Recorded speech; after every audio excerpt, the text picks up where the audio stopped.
of the Key Bridge collapse and also all of their loved ones. And our hearts are with their families, and we are so sorry about this tragedy. Nuestros corazones están con las familias. Lamentamos mucho esta tragedia. Now, before I walk through our progress today, I want to provide a breaking update that we just received in the last few hours. This morning, we submitted an initial $60 million request to the Biden-Harris administration for initial mobilization, operations, and debris recovery efforts. And I can report that as of this afternoon, the Biden-Harris administration has approved that request. We are deeply grateful to President Biden, to Secretary Buttigieg, to our federal delegation, and all of our federal partners. I was thankful to receive a call just about an hour ago from Secretary Buttigieg, and I'm grateful for the way that the administration has continued to lean in and support us. And I recently had a chance to thank them all personally for the continued work. And this evening, I'm also thinking about the first responders and the emergency professionals who have been with us every step of the way. This afternoon, our team was at Camden Yards for opening day, where we met with first responders and their families who joined us for the game. And we spoke with 3 members of the Maryland Transportation Authority Police: Sergeant Paul Pastorek, Corporal Jeremy Herbert, and Officer Gary Kurtz. They saved lives this week, and they are true heroes. We had a chance to speak about not just the lives that they saved by being able to halt traffic just as the bridge was collapsing, but also the unimaginable reality that even after the bridge had collapsed, had that traffic not been stopped in the darkness, cars would have continued to come. So the life-saving work that they did cannot be overstated, and our gratefulness is everlasting. Earlier today, we also visited the R. Adams Cowley Shock Trauma Center. And as you know, one of the survivors of this tragedy was treated there. The folks at Shock Trauma, they are our angels. And I want to thank all of our emergency personnel, to include the United States Coast Guard, the Maryland State Police, the Maryland Transportation Authority and the MDTA Police, Natural Resources Police, Baltimore City Fire, and police departments in Baltimore City, Prince George's County, Anne Arundel County, and also Baltimore County. And I also want to thank people who have been reaching out from all across the country and all across the world. And this evening, I want to give a few special thank yous. One to our members of the General Assembly in Maryland, who, as we're going through the process of wrapping up another legislative session, have just been consistent partners throughout. And I know that any response that we have is going to be a collective one. But also, I want to give a special thanks to all the governors who have contacted me. I've heard from many chief executives, both past and present. I have heard from governors who are both Democrats and Republicans, governors from big states and little states. They've shared their support, and they shared their counsel. And they've reminded me that in this moment, Maryland is not alone. At this point in the recovery, we are moving at full speed on a number of key priorities, and I've issued 4 directives to this team. The first, we need to continue to focus on recovery, because it is our obligation to bring a sense of closure to these families. The second, we need to clear the channel and open vessel traffic to the port, because the health of the Maryland economy and the national economy depends on it. Third, we need to take care of all the people who have been affected by this crisis. And that means the families, that means the workers, that means the businesses, that means the first responders, that means everybody. And in the military, I know I was taught something. And one of the things we were taught is you always take care of your people. And we are going to make sure that in this moment, we take care of our people. And fourth, We need to rebuild the Francis Scott Key Bridge. Going forward, you can expect regular updates on each of these 4 directives, but I want to be clear. This work will not take hours. This work will not take days. This work will not just take weeks. We have a very long road ahead of us. We understand that, and we're preparing. And yesterday morning, our team and members of the federal delegation traveled to the site of the collapse on a Coast Guard cutter. You've had a chance to see the wreckage from far away. Yesterday, we had a chance to see it up close.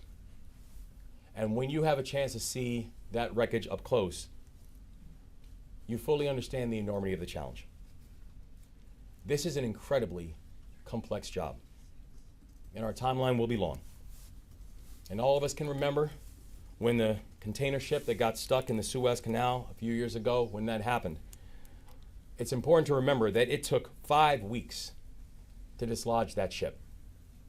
Well, if you think about what the dolly is, the dolly is almost as long as the Eiffel Tower. And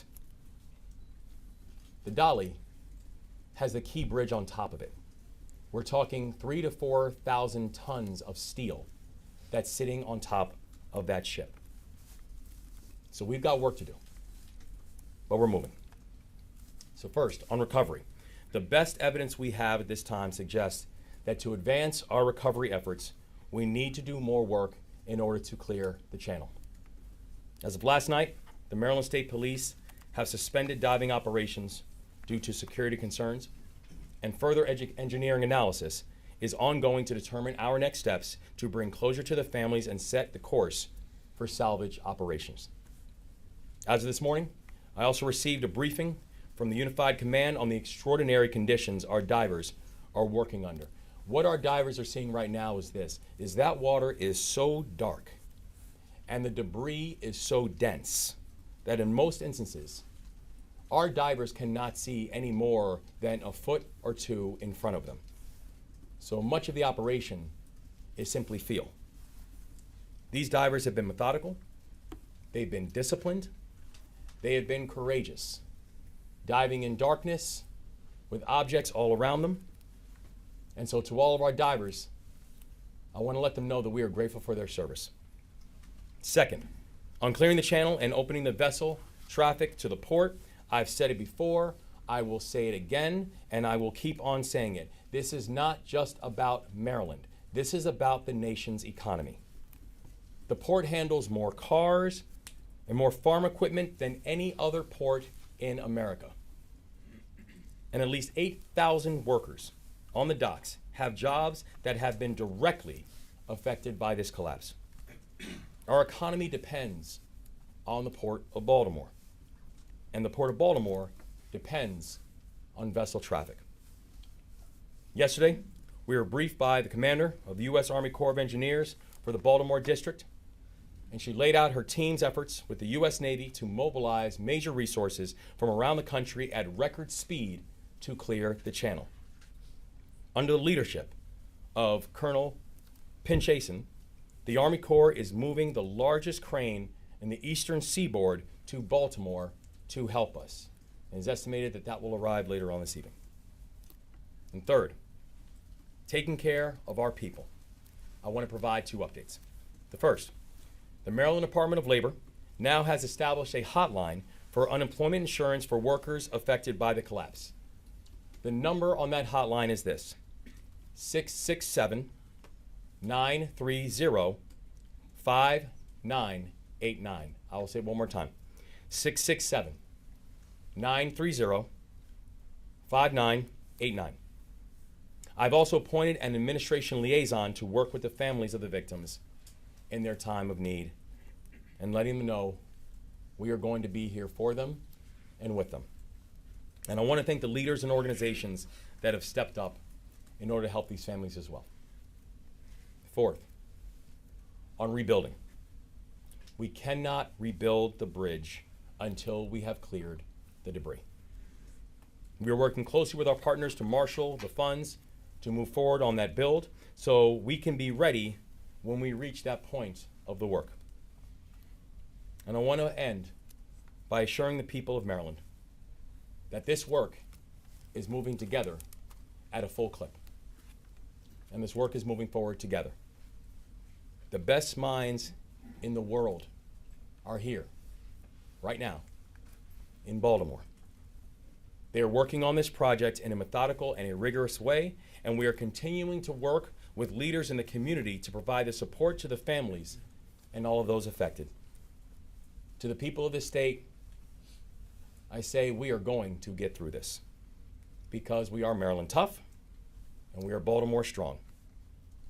And in this moment, before I hand it off to the U.S. Coast Guard, I want to say we're also here joined by the Maryland State Police, the U.S. Army Corps of Engineers, the Maryland Department of Transportation, Senator Ben Cardin, Senator Chris Van Hollen, Congressman Kwesi Mfume, a representative from the Federal Highway Administration, County Executive Johnny Olszewski, the Mayor of Baltimore City, Brandon Scott.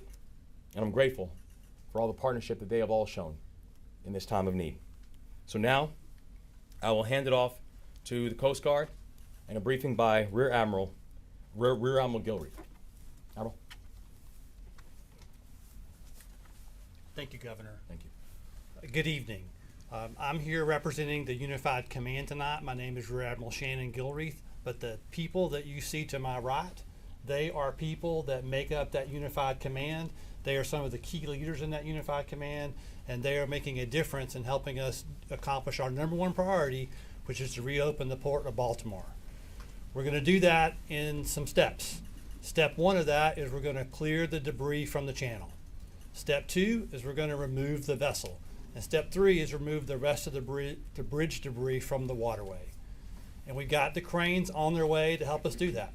But before we can actually engage in lifting, we've got to complete the assessment process of the bridge and the pieces of the bridge that are in the water so that we can figure out how to cut the bridge into the right size pieces so that we can actually lift them with the crane.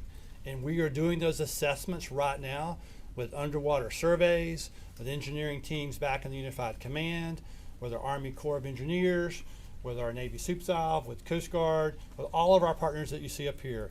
That is our number one priority, is to reopen the Port of Baltimore as fast as we can and do it safely. And that's what we're committed to do, and that's what we're going to continue to work towards. Governor, thank you for the opportunity to brief this evening. Thanks, Admiral.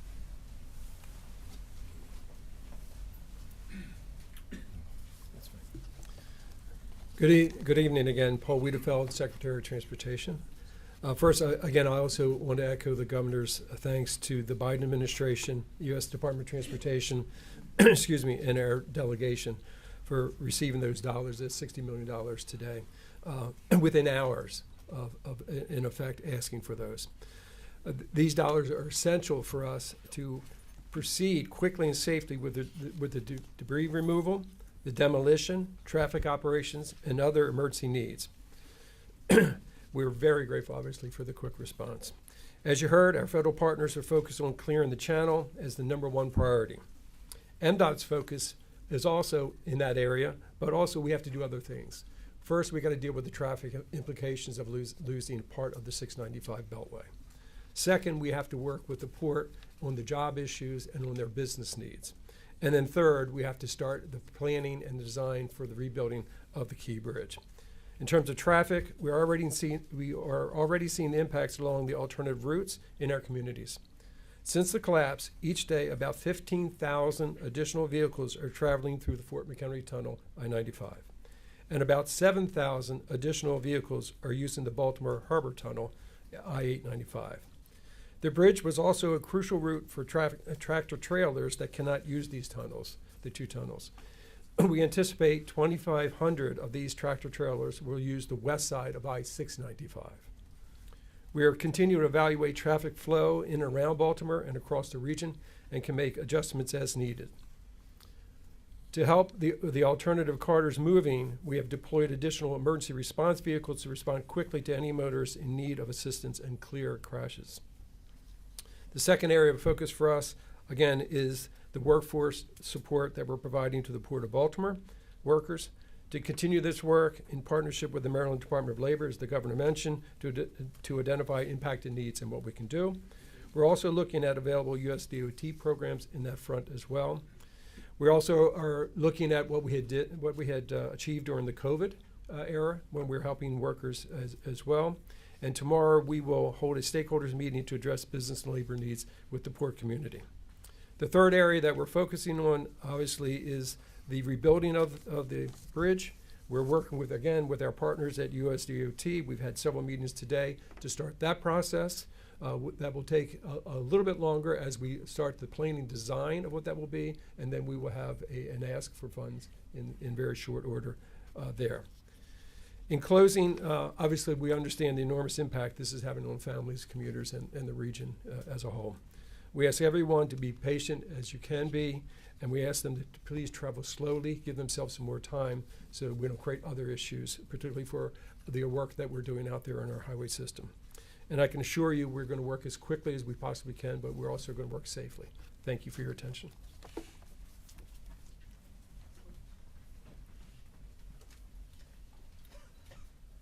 Senator Ben Cardin, I want to join all that are here for our prayers and condolences to the victims and their families.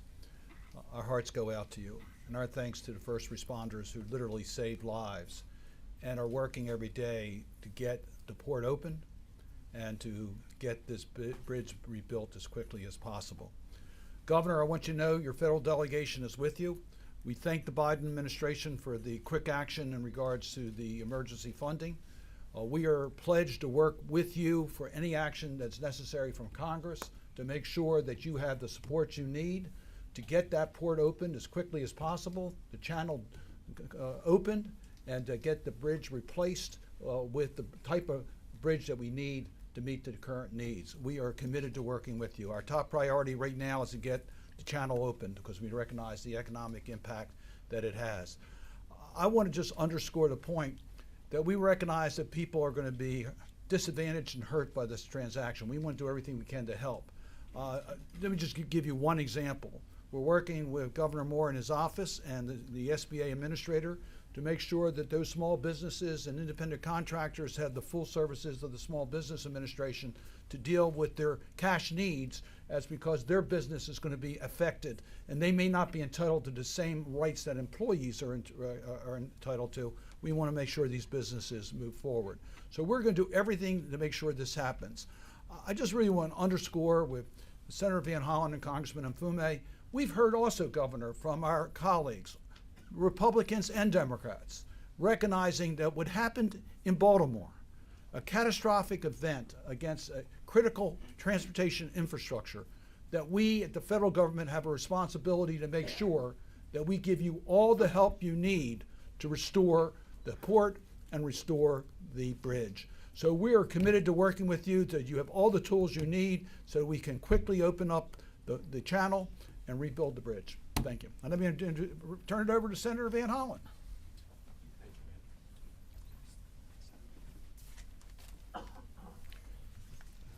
I want to start where the governor did and where Senator Cardin and others have.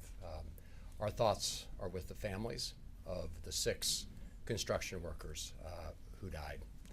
And we will be with them every step of the way. Thank you, Governor, for all the support your team has given to them, and also to the first responders who the governor described in detail, the kind of risks they've taken on themselves to undertake this effort.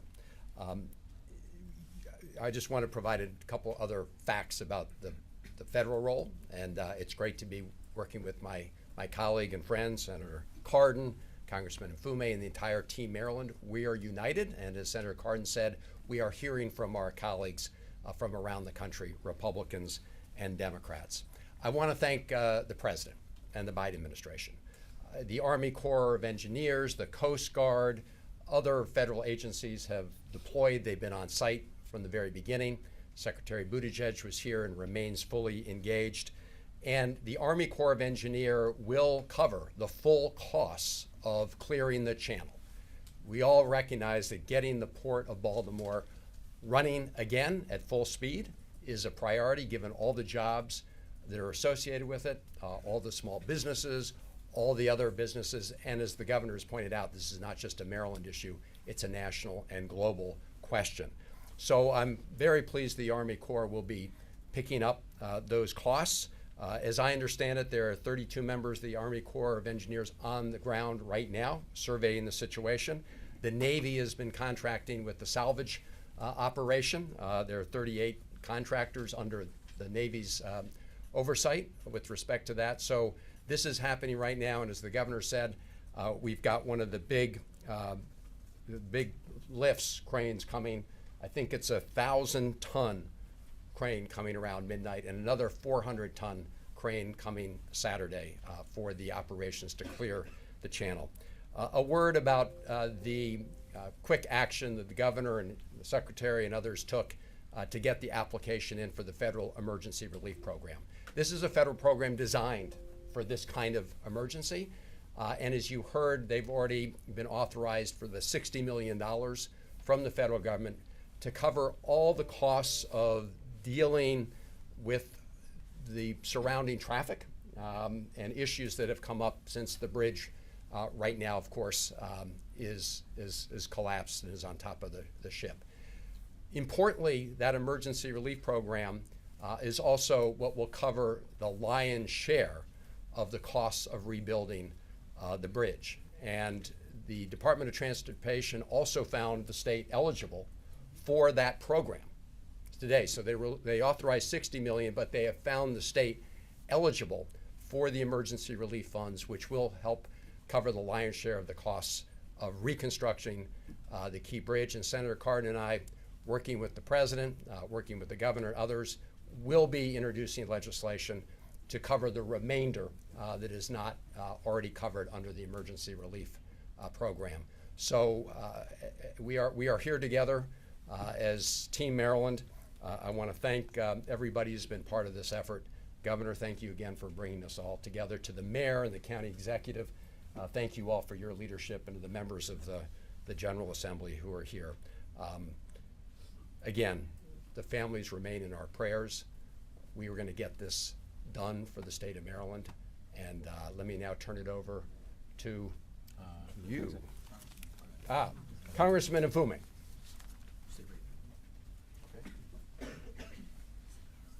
Thank you very much, Chris. Governor, I don't know if it's been said enough, so let me just say it, that the fact that you have made this a very transparent process is important, because people all over the country are getting unfiltered, real facts in real time about what's happening, and I think that helps all of us in the process. I'm Kwesi Mfume. This is my congressional district, and Senator Cardin and Chris Van Hollen, the three of us represent just a part of Team Maryland. On this issue, I think it's fair to say that all of Maryland and their congressional delegation is a team, and you've seen some of the statements that have gone out and the one that will be going out. A couple of quick things. The main thing is the main thing is the main thing. So allow me to be redundant for just a moment. These families that are impacted can never, ever get enough of our condolences, our prayers, or our sympathies.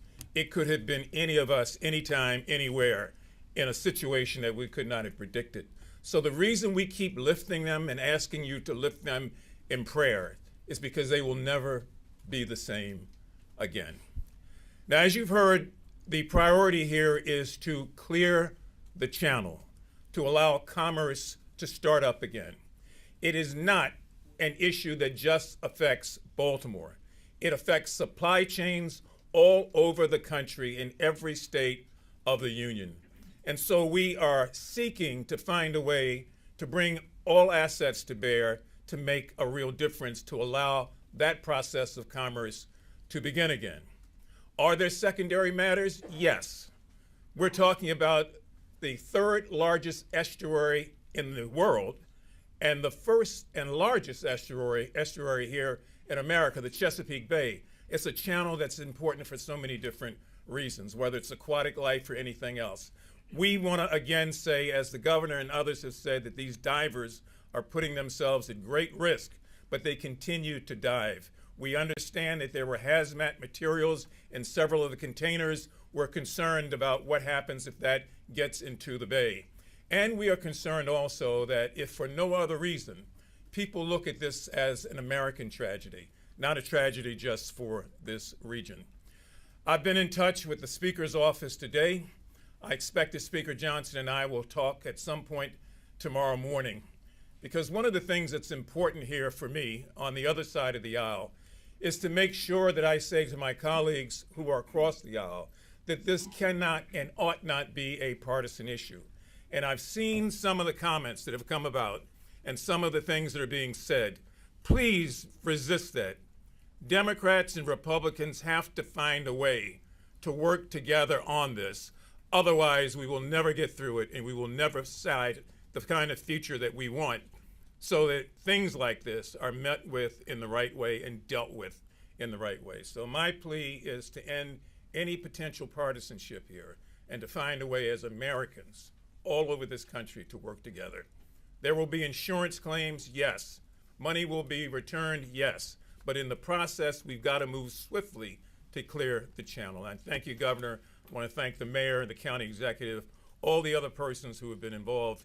The Commandant of the Coast Guard will be here tomorrow, and I suspect we'll get even more information. Thank you very much.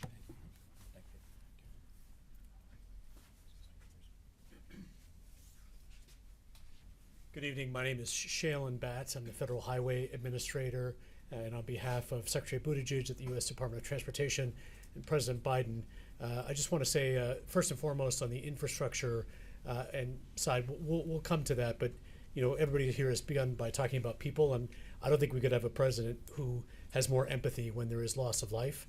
And I think that has been communicated clearly that for the workers who lost their lives, I think the president has deep and abiding concern, and also for the workers who are being impacted by the closure of the port. Was up here with Secretary Buttigieg on Monday, touring the site with the governor, the delegation, and it was a really fantastic turnaround of this application for the $60 million. And just to be clear, the emergency relief program that flows through the Federal Highway Administration, you know, this is the program that states will turn to when there are floods, fires, hurricanes, and other disasters, and this fits that category. And so we want to be clear that this is just a down payment, this $60 million. It is not the final payment. We will be here with Maryland DOT, and Governor, I have to say that your DOT team, the toll authority team, have just been fantastic, really on top of the game as we work forward with this.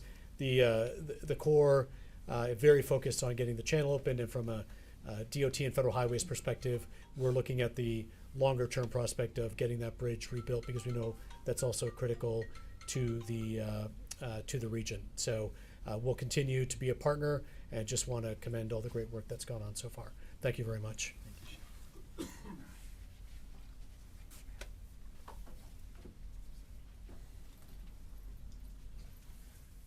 Good evening, Baltimore County Executive Johnny Olszewski, and these are truly unprecedented, trying times.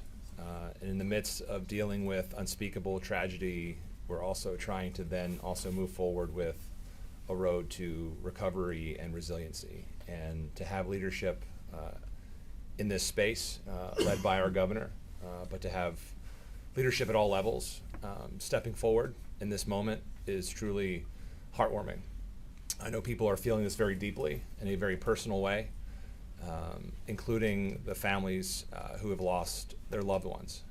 We know that the majority of those who were impacted and lost in this tragedy were Baltimore County residents. And I want to just assure that in addition to all other resources, Baltimore County will be there to provide everything that we can to those families who have been impacted by this horrific tragedy. I want to thank President Biden, Secretary Buttigieg, and the governor for their prompt and swift action on this application. I think the swift approval speaks volumes just to how serious our partners take the work ahead of us. It is making good on the president's commitment that all federal resources necessary will be marshaled to move forward on clearing the channel and rebuilding the bridge. And as we speak to the family, and I had the opportunity to do that yesterday as we talked to port workers and impacted businesses. We know that certainty and that clarity is so important. And so to the families affected, you are not just in our prayers. To our dock workers, you are not just in our prayers. We are seeing action in the immediate aftermath of this tragedy. And you know, I just want to again echo the governor's call to thank our first responders who continue to this day, at this moment, to be out there actively working for and on behalf of our residents. It is a privilege and honor to serve alongside you, Governor, and the incredible representatives who will continue, not just this day, but in the days ahead, to make sure we move forward together. Thank you.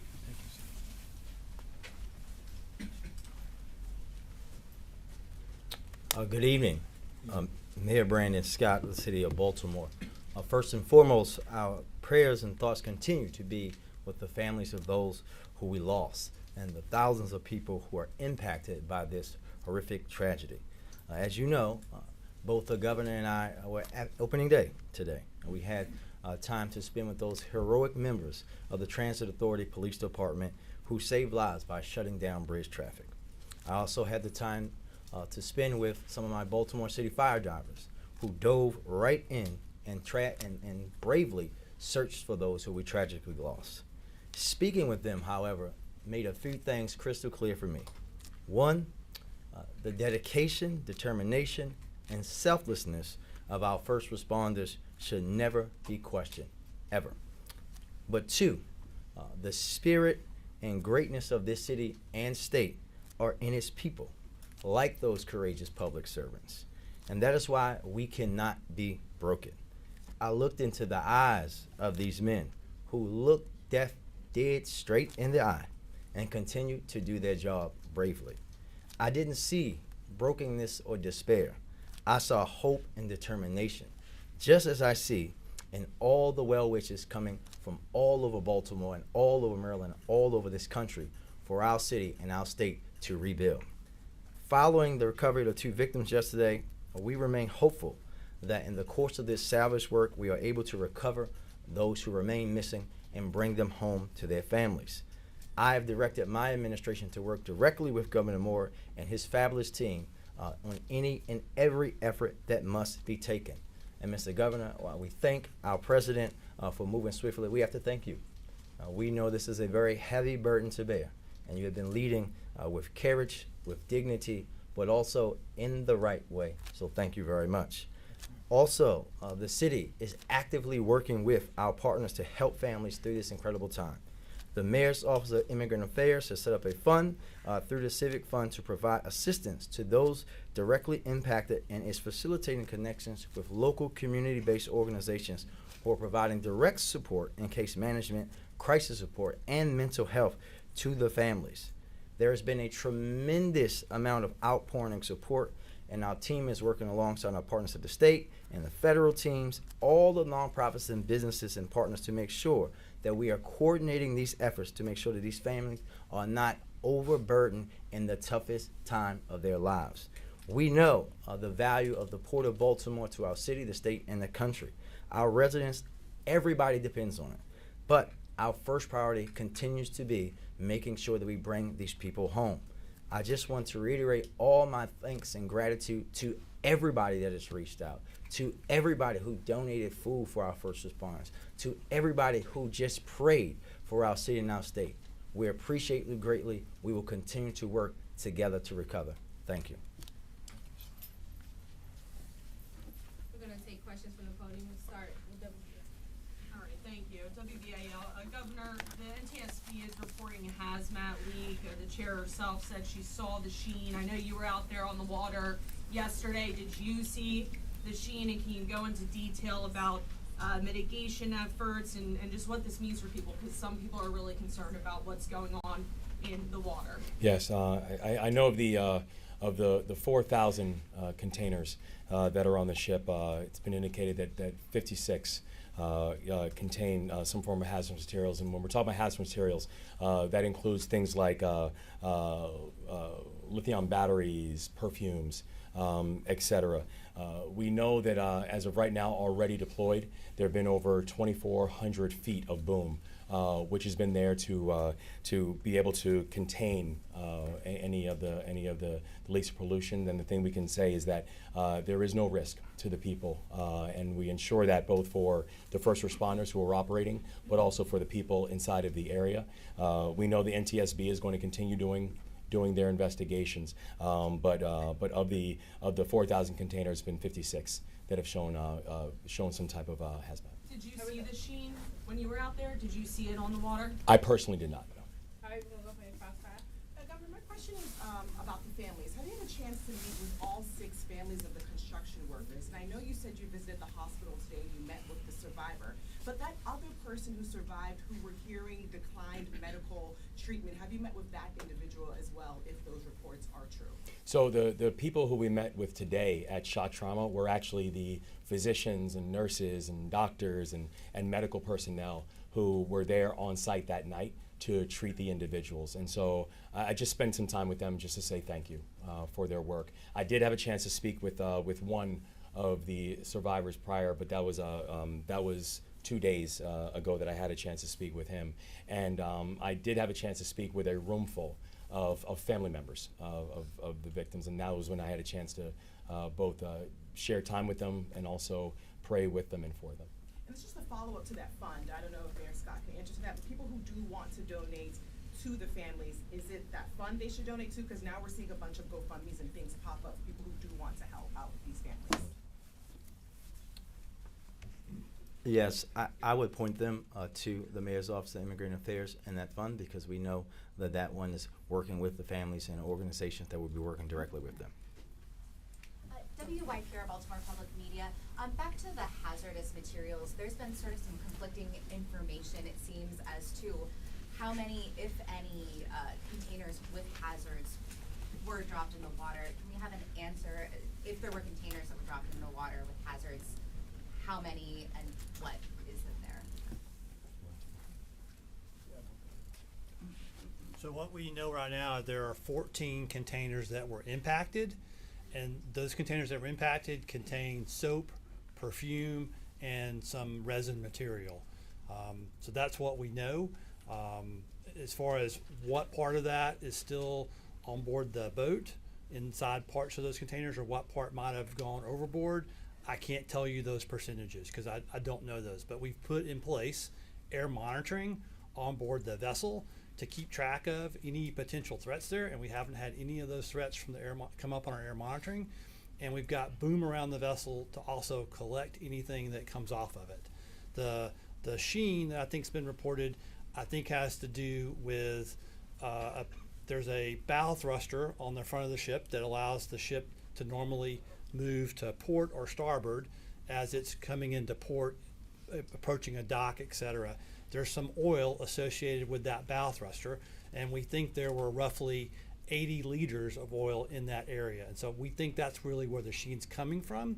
But our ability to get directly underneath that is really too dangerous, because that's where those containers are hanging off the side of the ship, as well as the pieces of the bridge that are there. And we're trying to keep our first responders, as the governor and everyone else has set up here, we're trying to keep them as safe as possible. We do not want to make this tragedy for those families worse. I'm sorry, just impacted, like what? Impacted is everything from the bridge falling on them and they're potentially cracked open the container, to more serious damage to the container, and they're in different stages of that when you look at it. All right, we're gonna take the sun. Governor, here in the The crowd sun. here. I have a question about the bridge itself. If there were stronger protective systems around the pier, could the collapse have been avoided? Do we know that yet? We know that NTSB is conducting a thorough investigation into what happened, and I think it's still early days of the investigation. So we would not want to speculate as to what could have or should have been preventative. The thing that we know is that we are going to and will continue to focus on making sure that our infrastructure in our state is safe. But I know in that specific incident, NTSB is still in the early stage of their investigation. TOP. Here in the crowd here. TOP, police. Go ahead. What can you tell us, if anything, about how the construction workers on the bridge learned of what was ultimately about to happen? And separately, can you just give us the exact number of remaining construction workers that are still outstanding at this particular point? Yeah, so the investigation is still ongoing as to how individuals were notified once the initial Mayday call came in, and what we know right now is that there are still 4 individuals who were still unaccounted for. Fox 45. Yes, Governor. You've already touched on it, and the ball is rolling, and that is certainly good news with the facts and figures of the help that's already here. But from the heart, what do you say to the people of Baltimore in particular regarding what you've called this very long road after what's happened? Notably, when talking about how this will certainly affect the commute, people's work, and their daily lives. What do you say?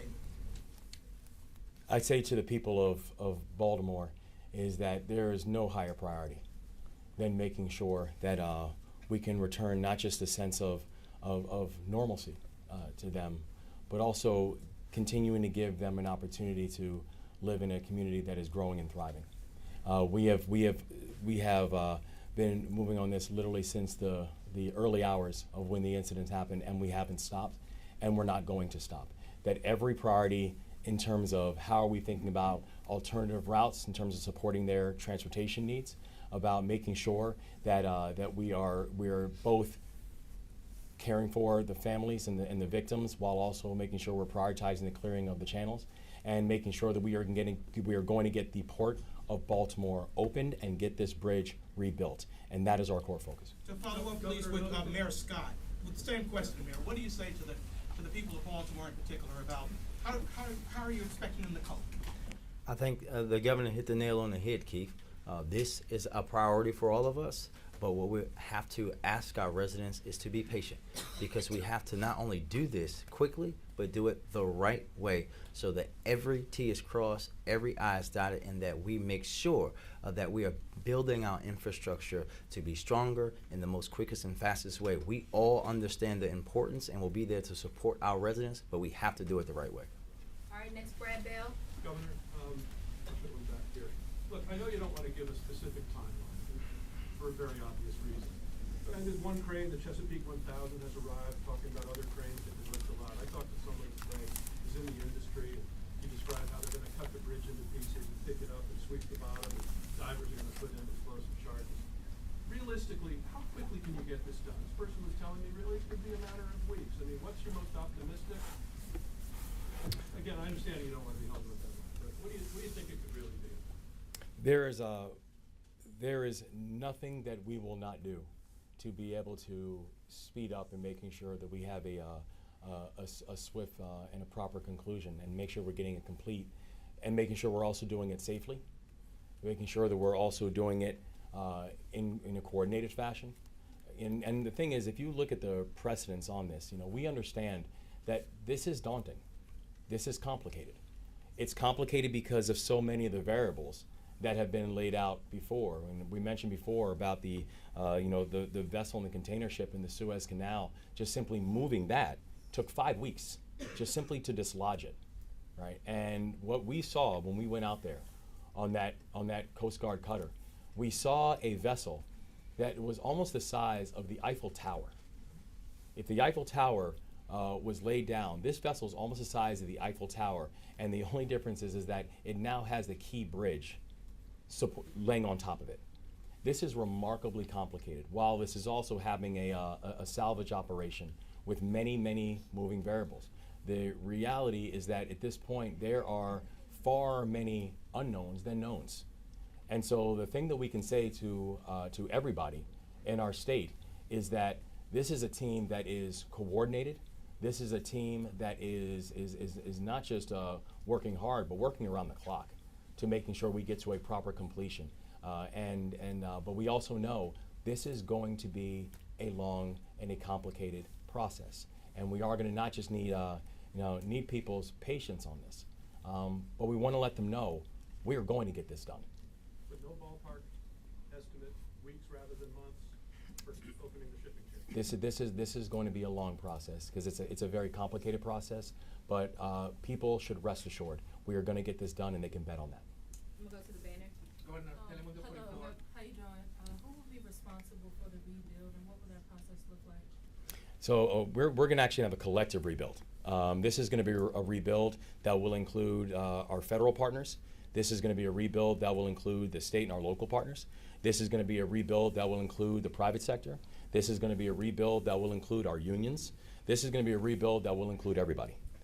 Because we understand the complexity of being able to put this up and put it together in the first place. And remember, to the initial construction of the Key Bridge took 5 years.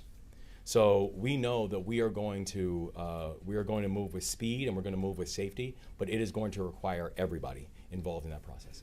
Are there any particular companies that you're looking into right now? No, it's still too early to go through individual companies. I'm gonna take Telemundo. Yes, Telemundo 44. Governor, this morning I talked with Luis Hernandez's mother.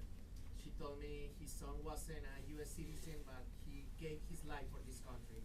What did you talk about this, and what your office, mayor office, and executive office could do for these families? So our heart breaks for these families because these families are living a nightmare. They are receiving information, and that night when this tragedy first happened, they received news that none of us would ever want to receive. And so when we say that we stand with them, and when we stand with them, it's both that we are praying for them and they have prayer angels all around them, but it's also making sure that they know that this is going to be a larger community that will be there for them. And so it still comes back to the basic humanity of this situation. I remember when I met with many of the family members, the thing they most wanted me to remember is that these were fathers, and they were brothers, and they were cousins, and they were husbands. They were people whose families loved them. And I can tell you, as the son of an immigrant myself, I know my partner in the work, our lieutenant governor, is the first immigrant ever elected to statewide elected office in our state's history. It still comes back to the basic humanity, and our heart breaks for these families. Last question, Jay-Z. To the Coast Guard, perhaps, as you think about the families during this salvage process, are you able to identify how many vehicles may be down there encased in the debris at this point, tied to the construction crews? I'm gonna defer to the state police on that one. They did the diving operation. Based on this morning's briefing, once we ceased diving operations with physical divers, we sent remote vehicles down there with sonar arrays that were able to plot what's actually down there. We know there's at least one vehicle, larger in size, that is completely encapsulated by the structure, the superstructure of the bridge, concrete, rebar, etc. It's going to take some time to get to that, and it's going to take some time to do that carefully and then to shore that up before we can put divers in there to recover that, whatever's in that vehicle. Thank Can you you guys all. tell us Thank a you. little bit? Guys, thank you all. Thank you.